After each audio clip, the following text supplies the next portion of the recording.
Today, if a company wants to know what you think, they will likely just email you a link to a web form. Cheap, sterile, digital surveys make up the vast majority of modern market research.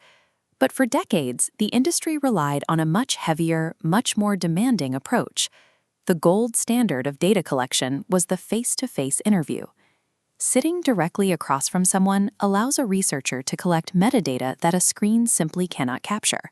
They can watch a respondent hesitate, read micro-expressions of confusion, and interpret the body language that contradicts a spoken answer.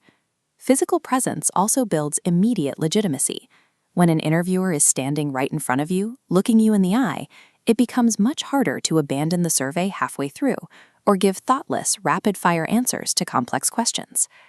Curious, which brings us to a strange contradiction. If physically talking to people yields the absolute highest quality of human data, why is this method practically extinct today?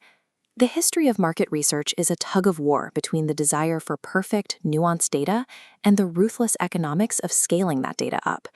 To get a statistically significant sample size using human interviewers, agencies have to deploy an army of people across a vast geographic area. Without a centralized hub, like a digital server or a telephone call center, supervising that decentralized workforce is a logistical nightmare. Managers had to be sent into the field just to verify that the interviewers were actually asking the public questions, rather than filling out the clipboards themselves. Then, all the out-of-pocket expenses start compounding. An agency pays for travel time, for localized training, for daily parking, and daily meals, long before a single question is even asked. This chart shows the dramatic cost difference between a traditional telephone interview and an in-person visit for a business-to-business, or B2B, survey. B2B research involves interviewing professionals specifically about their company's operations.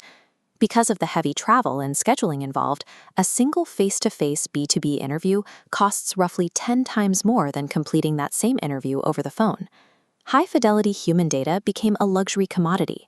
The math simply no longer made sense for standard mass-market research campaigns. These severe financial constraints effectively killed the traditional random walk survey, where researchers would wander through neighborhoods and intercept everyday people on the street. The in-home interview suffered a similar collapse.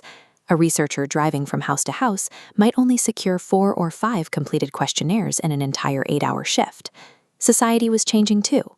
Rising privacy concerns made people less willing to invite strangers into their living rooms, while the personal safety risks for isolated field workers grew too high for agencies to ignore.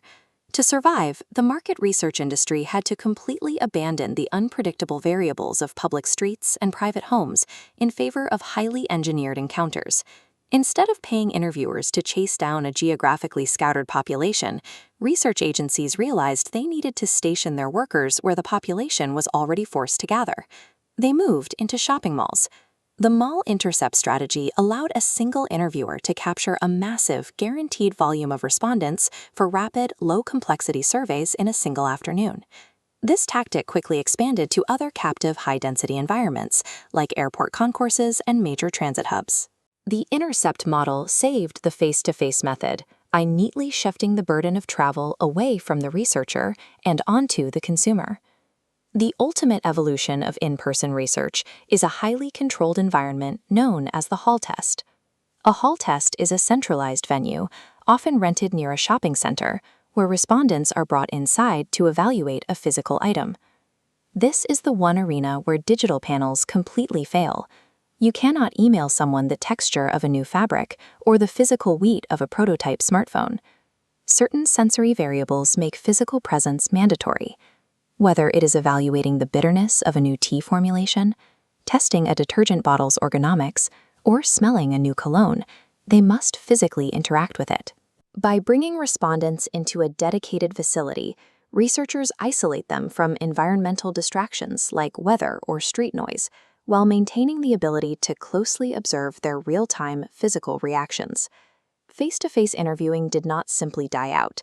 It evolved from a blunt instrument of mass data collection into a premium, specialized tool reserved exclusively for the moments when physical, human truth is the only metric that matters.